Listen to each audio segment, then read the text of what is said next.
Next question है, token मुद्रा किसने शुरू की थी? तो टोकन मुद्रा जो है वो शुरू की थी मोहम्मद बिन तुगलक ने। इसमें यहाँ पर बिन लिख लीजिएगा, मोहम्मद बिन तुगलक ने शुरू की थी। टोकन मुद्रा बेसिकली क्या थी? सांकेतिक मुद्रा। किसको कहते थे? सांकेतिक मुद्रा को टोकन मुद्रा कहते थे। क्लियर हो गया? चलिए नेक्स्ट क्वेश्चन देखते हैं। फिरोज तुगलक की नीति कैसी थी? फिरोज तुगलक की नीति कैसी थी? जो फिरोज तुगलक था वो उदारवादी था, तो उसकी नीति कैसी थी? उदारवादी थी। ठीक है। अब उदारवादी क्यों थी? क्योंकि इसने क्या किया? कल्याणकारी, तुष्टीकरण और शरीयत आधारित शासन किया था। इसने नहरें भी बनवाई, कई सारे शहरों का निर्माण किया था, और साथ ही पर इतनी सारी अच्छाइयों के बावजूद इसमें एक चीज थी कि ये धार्मिक रूप से कट्टर था। ठीक है। इसके अलावा इसने क्या किया था? गरीबों के लिए दान विभाग बनवाया, अस्पताल बनवाए थे, बहुत सारे काम है। जब फिरोज तुगलक आप पढ़ेंगे तो डिटेल में आपको मिल जाएगा। चलिए नेक्स्ट क्वेश्चन देखते हैं। फिरोज तुगलक ने क्या बनवाया था?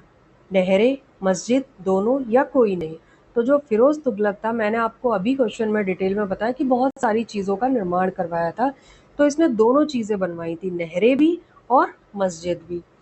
मस्जिदों में बात करें तो जैसे पूछ लेते हैं कभी कभी कि कौन सी मस्जिद किस शासक ने बनवाई थी, तो जो काली मस्जिद है ये कहाँ पर है? काली मस्जिद दिल्ली में, ये फिरोज तुगलक ने बनवाई थी। कुछ इंपॉर्टेंट है उनको याद कर लीजिए। लाट मस्जिद, लाट मस्जिद भी किसने बनवाई थी? फिरोज शाह तुगलक ने। और ये कहाँ है? हिसार, हिसार यानी कि हरियाणा में है। नेक्स्ट आती है फिरोज शाह कोटला मस्जिद। फिरोज शाह कोटला मस्जिद, ये कहाँ पर है? ये दिल्ली में है। इसका निर्माण भी किसने किया? फिरोज शाह तुगलक ने किया था। तो चलिए नेक्स्ट क्वेश्चन की तरफ चलते हैं। नेक्स्ट है, तैमूर ने भारत पर कब आक्रमण किया था? तो तैमूर ने भारत पर कब आक्रमण किया है? ये किया था 1398 में। कब किया था? 1398 में किया था। और इसने, तैमूर लंग के बारे में कहा जाता है कि इसने दिल्ली में भीषण नरसंहार और लूटपाट की थी। अब उस टाइम पे बात करें तो शासक कौन था?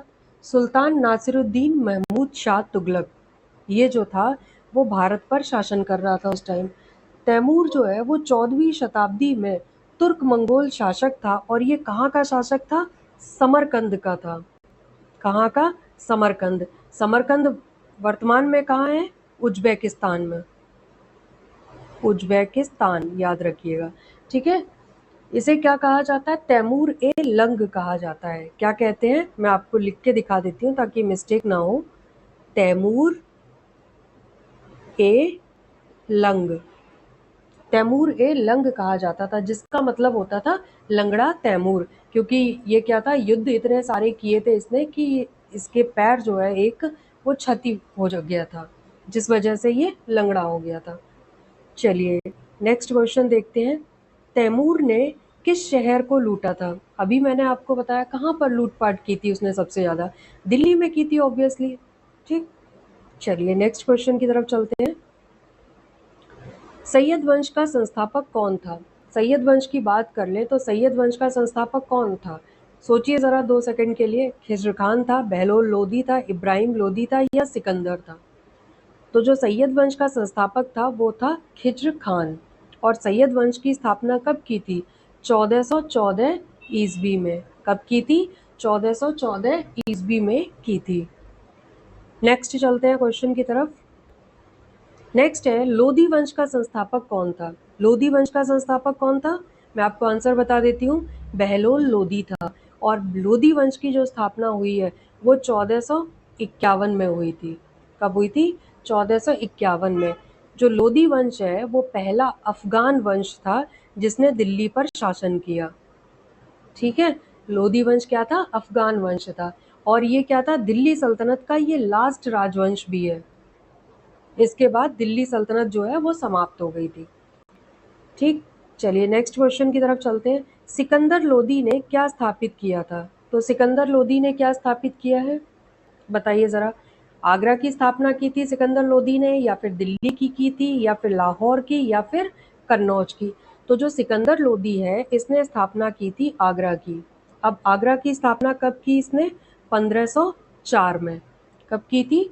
1504 में। और 1506 में ये दिल्ली से आगरा अपनी राजधानी स्थानांतरित कर गया था। क्लियर हो गया? चलिए नेक्स्ट क्वेश्चन की तरफ चलते हैं। इब्राहिम लोदी को किसने हराया? इब्राहिम लोदी को किसने हराया था? वेल फेमस युद्ध है, क्या नाम है उसका, जरा बताइए। इब्राहिम लोदी किस युद्ध में हारा था? पानीपत के युद्ध में। ठीक है, और किसने हराया था? बाबर ने हराया था। पानीपत का युद्ध हुआ कब था? 1526 में हुआ था। क्लियर हो गया? तो पानीपत का युद्ध 1526 किस किस के बीच हुआ? इब्राहिम लोदी और बाबर के बीच में हुआ था। क्लियर हो गया होगा? चलिए नेक्स्ट क्वेश्चन की तरफ बढ़ते हैं। नेक्स्ट क्वेश्चन है, पहला पानीपत युद्ध कब हुआ? तो पहला पानीपत युद्ध अभी हमने पढ़ा कब हुआ था? 1526 में हुआ था। क्लियर है? चलिए नेक्स्ट क्वेश्चन देखते हैं। सूफी आंदोलन किससे संबंधित है? सूफी आंदोलन किस धर्म से संबंधित है? बताइए आप जरा। इसका आंसर आप ही लोग कमेंट करके बताइएगा, मैं नहीं बताऊंगी इसका आंसर। ठीक है, तो सूफी आंदोलन किस धर्म से संबंधित थे ये आप लोग बताएंगे कमेंट करके इसका आंसर। चलिए नेक्स्ट क्वेश्चन की तरफ चल लेते हैं हम। चिश्ती संप्रदाय के प्रमुख संत कौन थे? कौन थे चिश्ती संप्रदाय के प्रमुख संत? ये नाम से ही आप पकड़ सकते हैं इन्हें, ख्वाजा मुइनुद्दीन चिश्ती। क्या नाम था इनका? ख्वाजा मुइनुद्दीन चिश्ती। और ये जो है ये चिश्ती संप्रदाय के संस्थापक थे। क्या थे? संस्थापक थे। किसके? चिश्ती संप्रदाय के। चिश्ती ये रहते कहाँ थे बेसिकली? ये रहते थे अजमेर में। क्लियर हो गया? चलिए आगे बढ़ते हैं। भक्ति आंदोलन का मुख्य उद्देश्य क्या था? भक्ति आंदोलन का मुख्य उद्देश्य क्या था? धर्म सुधार करना था, समानता था, या भक्ति थी? तो इसका आंसर भी आप लोग बताइए जरा कमेंट करके, क्या था? थोड़ा सा दिमाग दौड़ाइएगा, आपको आंसर इसका मिल जाएगा। ठीक है, चलिए नेक्स्ट क्वेश्चन की तरफ चलते हैं। नेक्स्ट क्वेश्चन है, कबीर किससे संबंधित थे? सूफी से, भक्ति से, जैन से, या फिर बौद्ध से? जो कबीर है वो भक्ति से संबंधित थे। और ये कौन सी भक्ति से संबंधित थे? निर्गुण भक्ति से।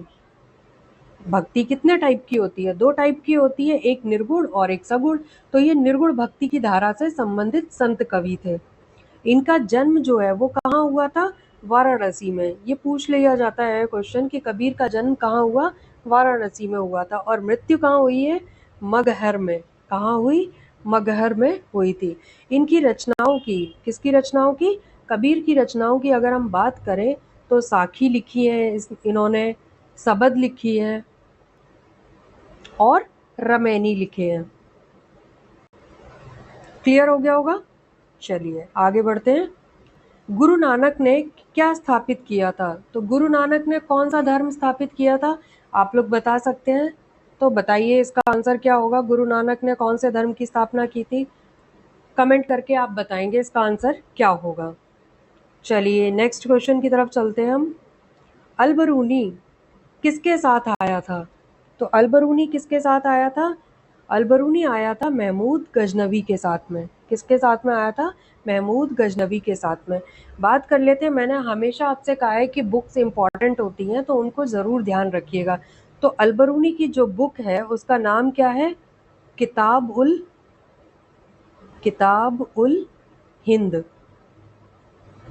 या इसी को क्या कहा जाता है? तहकीक ए हिंद। ठीक है, क्लियर हो गया होगा? चलिए नेक्स्ट क्वेश्चन की तरफ बढ़ते हैं हम। इब्न बतूता किसके समय में आया था? तो इब्न बतूता जब आया था तो भारत पर किसका शासन था? उस टाइम मोहम्मद बिन तुगलक का शासन था। तुगलक ने क्या किया? बिन तुगलक ने इन्हें दिल्ली का काजी नियुक्त किया था। काजी मतलब न्यायाधीश।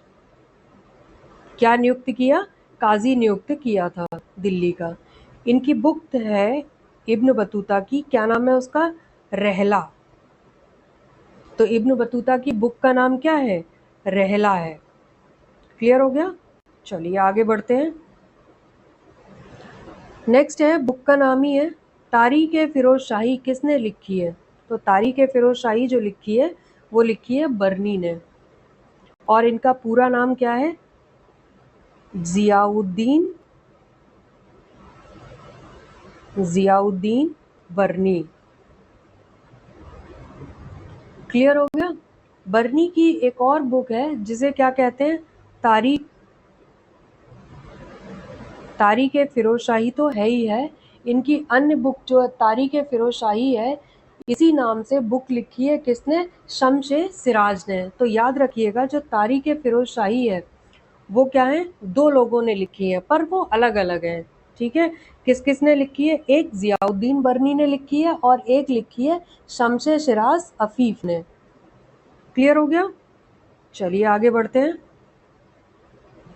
अमीर खुसरो किसके दरबार में था? तो अमीर खुसरो जो था वो अलाउद्दीन खिलजी के दरबार में था। खुसरो को हम क्या कहते हैं? खुसरो को कहा जाता है तूतिया ए हिंद। तूतिया ए हिंद मतलब कि भारत का तोता इसका नाम है। ठीक है? और जो खुसरो थे वो किसके शिष्य थे? हजरत निजामुद्दीन औलिया के। किसके शिष्य थे? हजरत हजरत निजामुद्दीन हजरत निजामुद्दीन औलिया के। किसके शिष्य थे? हजरत निजामुद्दीन औलिया के। क्लियर हो गया होगा? चलिए आगे बढ़ते हैं। कोई दिक्कत हो तो आप लोग प्लीज़ कमेंट बॉक्स में बता दीजिएगा, मैं आपको रिप्लाई ज़रूर करूँगी। चलिए नेक्स्ट क्वेश्चन है, जजिया कर किससे लिया जाता था? जजिया कर किससे लेते थे? मुसलमानों से, गैर मुस्लिमों से, व्यापारी से या फिर किसान से? तो किससे लेते थे जजिया कर? ये गैर मुस्लिमों से लेते थे। क्लियर है?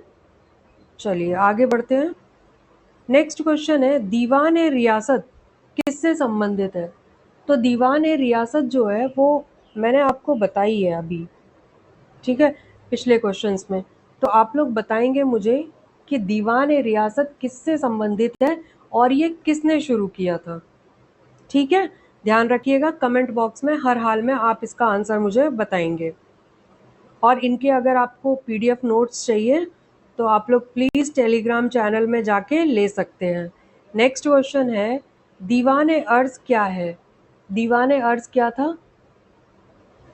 ये था सैन्य विभाग। दीवान अर्ज। अब दीवान अर्ज की शुरुआत किसने की थी? ये शुरू किया था बलबन ने। ठीक है? क्यों शुरू किया था दीवान अर्ज? दीवान अर्ज बलबन ने इसलिए शुरू किया था ताकि मंगोलों का जो आक्रमण लगातार हो रहा था उससे सुरक्षा हो सके। ठीक? क्लियर हो गया? नेक्स्ट आता है, दीवान ए वजारत क्या था? दीवान ए वजारत क्या है? वजारत जो है वो वित्त विभाग है। अब इसको याद करने का तरीका देखिए, क्या है वजारत? बाजार क्या है? वहाँ वित्त मिलता है हमें। तो याद रखिए, बाजार में क्या मिलता है? वित्त मिलता है, या वित्त कमा सकते हैं। तो दीवान वजारत कहाँ है? वित्त विभाग है। नेक्स्ट क्वेश्चन क्या है, खुतबा क्या था? खुतबा क्या होता था?